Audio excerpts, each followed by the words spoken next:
ચાલો વિદ્યાર્થી મિત્રો, આજે આપણે વિભાજ્ય સંખ્યા અને અવિભાજ્ય સંખ્યા કોને કહેવાય તો એ વિશે સમજીએ. તો જે એનું નામ છે કે વિભાજ્ય અને અવિભાજ્ય.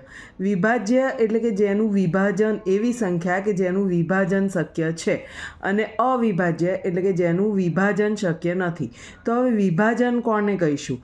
હવે ધારો કે હું એક સંખ્યા અહીંયા લઉં છું 4. 4 છે તો એનું વિભાજન કરીએ તો 2ના ઘડિયામાં આવશે 2 દુ 4, 1 ચોક 4. આ 2 એના અવયવ પડ્યા. 2 શું પડ્યા? એના અવયવ. ખરેખર વિભાજ્યની ગણિતની ભાષામાં આપણે વ્યાખ્યા લખીએ તો એવી લખાય કે અહીંયા હું લખું કે વિભાજ્ય સંખ્યાઓ કે જે સંખ્યાના અવયવ 2 કે તેથી વધારે હોય, તેથી વધુ હોય તો તેને વિભાજ્ય સંખ્યા કહેવાય. વિભાજ્ય સંખ્યા કહેવાય. હવે એથી વિરુદ્ધ અવિભાજ્ય સંખ્યા કે જે સંખ્યાના અવયવ ફક્ત 2 જ હોય. કયા કયા? કે 1 અને એ સંખ્યા પોતે. તો એને આપણે અવિભાજ્ય સંખ્યા કહીશું. પણ અત્યારે આપણે વિભાજ્ય સંખ્યાઓ પહેલાં જોઈએ છે તો એમાં જ આગળ વધીશું. વિભાજ્ય સંખ્યાની વ્યાખ્યા મેં અહીંયા લખી કે જે સંખ્યાના અવયવ 2 કે તેથી વધુ હોય તો તેને વિભાજ્ય સંખ્યા કહેવાય. અવયવ વિશે આના અગાઉના વિડીયોમાં મેં સમજાવ્યું છે. જો એ ના તમને આવડતું હોય તો ચેનલમાં જોઈ અને એ વિડીયો એકવાર જોઈ લેવો તો તમને ચોક્કસથી અવયવ અને અવયવી આવડી જશે. તો હવે એ પ્રમાણે આગળ વધીએ. હવે જો આપણે 1ના અવયવ પાડીએ તો એ ફક્ત 1 જ આવે, 1 એકલો જ. તો એને શું કહેવાશે? અવિભાજ્ય. 2ના અવયવ પાડીએ તો 1 અને 2 ફક્ત 2 જ થયા કે 1 છે અને 2 એ તો પોતે સંખ્યા જ છે, તો એ અવિભાજ્ય થશે કારણ કે એનું વિભાજન થયું નથી. હવે 3 જોઈએ.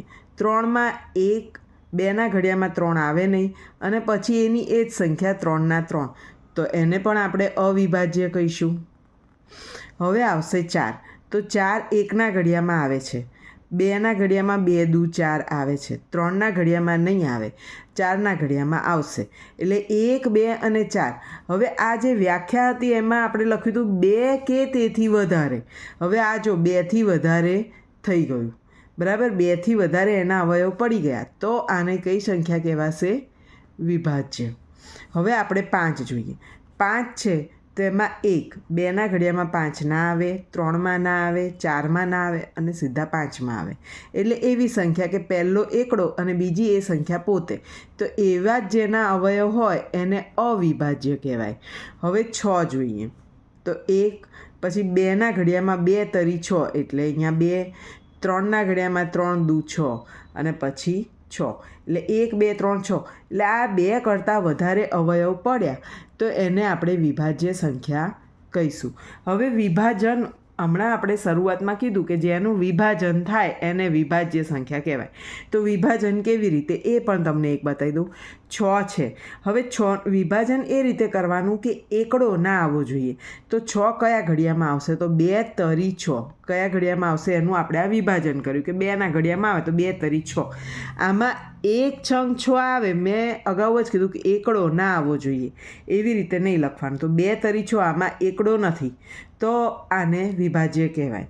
હવે હું 4નું આપણે ઉદાહરણ લઈએ. 4 કયા? 4નું વિભાજન કરવું હોય તો 4 કયા ઘડિયામાં આવે? તો 2ના ઘડિયામાં 2 દુ 4. અહીંયા ક્યાંય એકડો આવતો નથી તો 4 છે એને વિભાજ્ય કહેવાય. હવે એક બીજું ઉદાહરણ લઈએ. 9. 9 કયા ઘડિયામાં આવે? તો 3 તરી 9 થશે.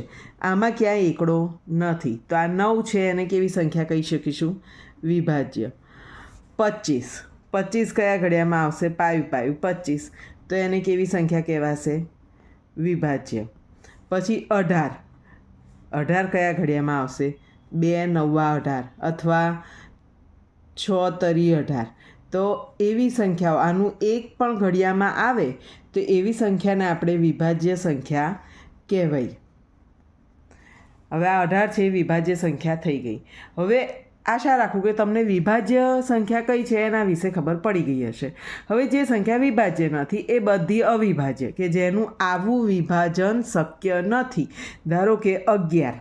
11 છે એ 1ના ઘડિયામાં આવે તો 1 ગુણ્યા 11 કરીને પછી 11 ગુણ્યા 1, એટલે આનું વિભાજન એવું જ થાય કે જેમાં એકડો આવતો હોય. તો આવી સંખ્યાઓ કે જેનું વિભાજન શક્ય નથી, તો એવી સંખ્યાને આપણે કેવી સંખ્યા કહીશું? અવિભાજ્ય સંખ્યા. હવે આગળ જોઈએ બીજા થોડાક ઉદાહરણ.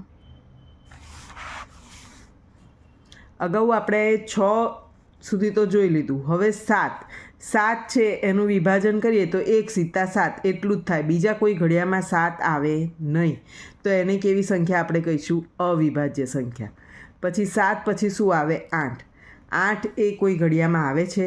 તો હા, 2 ચોક 8 થાય. તો અહીંયા હું લખું 2 ચોક 8. તો એમાં જુઓ એવું વિભાજન થયું કે જેમાં એકડો નથી, તો એવી સંખ્યાને આપણે કેવી સંખ્યા કહીશું? વિભાજ્ય સંખ્યા. બરાબર. હવે બે સંખ્યા છે તો બગડો એવું થાય કે આ તો બેકી સંખ્યા. હવે બધી બેકી સંખ્યા છે ને એ વિભાજ્ય જ છે, પણ એક બગડાને છોડીને. એમાં બગડો એ અપવાદ કહેવાશે. કેમ? કારણ કે બગડો છે એ 1 × 2 બગડાનું વિભાજન થતું નથી, એટલે 2 છે એને અવિભાજ્ય સંખ્યા કહેવાશે. હવે 1 છે ને 1, એને વિભાજ્ય પણ ના કહેવાય, વિભાજ્ય પણ નહીં અને અવિભાજ્ય પણ નહીં. તો 1 કેવી સંખ્યા કહેવાશે? તો 1 છે એને વિશિષ્ટ સંખ્યા કહેવાશે. કેવી સંખ્યા કહેવાશે? વિશિષ્ટ સંખ્યા. તો આપણે એ હંમેશા ધ્યાન રાખવાનું કે 1 એ વિશિષ્ટ સંખ્યા છે, એ વિભાજ્ય પણ નથી અને અવિભાજ્ય પણ નથી. 1 એ વિશિષ્ટ સંખ્યા છે, એને વિભાજ્ય પણ નહીં કહીએ અને અવિભાજ્ય પણ નહીં કહીએ. તો હવે તમને આઈડિયા આવ્યો હશે કે વિભાજ્ય સંખ્યા કોને કહેવાય, અવિભાજ્ય કોને કહેવાય. આપણે 1 થી 100 સુધીની સંખ્યાઓ જોઈએ તો એમાં કઈ કઈ વિભાજ્ય હોય અને કઈ કઈ અવિભાજ્ય સંખ્યા હોય એ લખી લઈએ. 1 છે એ વિશિષ્ટ સંખ્યા છે. હવે આપણે વિભાજ્ય સંખ્યાઓનું લિસ્ટ જોઈએ. 1 થી 100 સુધીની વિભાજ્ય સંખ્યા તમે જોઈ શકો છો. અહીંયા વિડીયોને સ્ટોપ કરીને તમારે લખવી હોય તો વિભાજ્ય સંખ્યા લખી શકો છો. હવે 1 થી 100 સુધીની અવિભાજ્ય સંખ્યાઓ જોઈએ. તો 1 થી 100 સુધીની અવિભાજ્યનું લિસ્ટ તમે જોઈ શકો છો. જો તમારે લખવી હોય તો અહીંયા વિડીયોને સ્ટોપ કરી અને તમે અવિભાજ્ય સંખ્યાઓ લખી શકો છો. હવે આશા રાખું કે તમને વિભાજ્ય સંખ્યા કોને કહેવાય, અવિભાજ્ય સંખ્યા કોને કહેવાય એ સમજાઈ ગયું હશે. જો આના વિડીયોમાં અવિભાજ્ય સંખ્યાઓ માટે જે અવયવ પાડવાનું કીધેલું છે, અવયવનો વિડીયો અગાઉ ચેનલમાં મૂકેલો જ છે. જો એ જોવો હોય તો ચેનલમાં જોઈ અને તમે અવયવ અને અવયવીનો વિડીયો પણ જોઈ શકો છો. જો તમને આ વિડીયો ગમ્યો હોય તો વિડીયોને જરૂરથી લાઈક કરશો, તમારા મિત્રોને શેર કરશો અને ચેનલને ચોક્કસ સબસ્ક્રાઈબ કરશો. Thanks for watching.